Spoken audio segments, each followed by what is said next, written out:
என்ன சொல்லுது?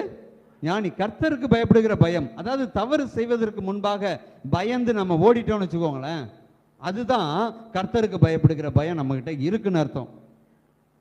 அப்படி நாம ஓடிட்டோம், அப்படி நம்ம எஸ்கேப் ஆயிட்டோம் பாவத்திலிருந்து அப்படின்னா, கர்த்தருக்கு பயப்பட பயம் என்னைக்கு வந்துச்சோ அன்னைக்கு தான் உனக்கு ஞானமே வந்திருக்கிறது. அல்லேலூயா. அதான் கர்த்தருக்கு பயப்படுதலே ஞானத்தின் ஆரம்பம், ஸ்டார்டிங் பாயிண்டே அங்கதான். அந்த பயமே இல்லைன்னா வேதம் என்ன சொல்லுகிறது?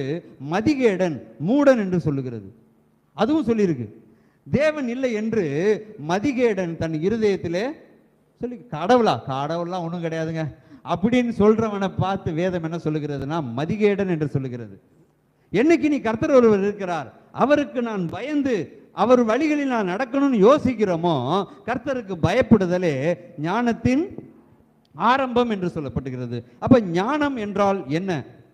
உங்களுக்கு அதை நல்லா புரிஞ்சுக்கணும். அறிவு வேறு, ஞானம் வேறு. மலை மேல போய் செல்ஃபிலாம் எடுக்கிறாங்க இல்லையா? அங்க எடுப்பான் அங்க எடுப்பான், பார்த்துருக்கீங்களா? அப்படியே எடுத்துட்டு வலிக்கிட்டு விழுந்து பார்த்துருக்கீங்களா? அதை அடிச்சுட்டு போயும் ஐயோ ஐயோ ஐயோன்னு கத்துவான், ஒருத்தனுக்கு காப்பாத்துறதுக்கு போயிடுவான். இதெல்லாம் வீடியோவில் பார்ப்பான். ஐயோ பாவங்க, முட்டாத்தனமா போய் நின்று செல்ஃபி எடுத்துருக்கானுங்க அப்படி எல்லாம் சொல்லிட்டு இவன் டூருக்கு போவான். அவன் போய் அதே மாதிரி என்னப்பான் செல்ஃபி எடுப்பான். அப்ப என்ன கேட்டா, அதெல்லாம் விழ மாட்டாங்க, அவன் அந்த மலைங்க, இது வேற மலைங்க. அப்ப அறிவு இருக்கு, அந்த மாதிரி எடுத்தா விழுந்துருவோன்ற அறிவு இருக்கு. ஆனா உளுந்துட்டா என்ன செய்யறது? உழாமையும் இருக்கலாம், என்ன செய்யலாம்? உழவும் செய்யலாம். பேசாம நம்ம நிக்காம வேற இடத்துல எடுக்கிறது தான் நல்லது அப்படின்னு சொல்லி செலக்ட் பண்றோம் பார்த்தீங்களா? அதுதான் ஞானம்.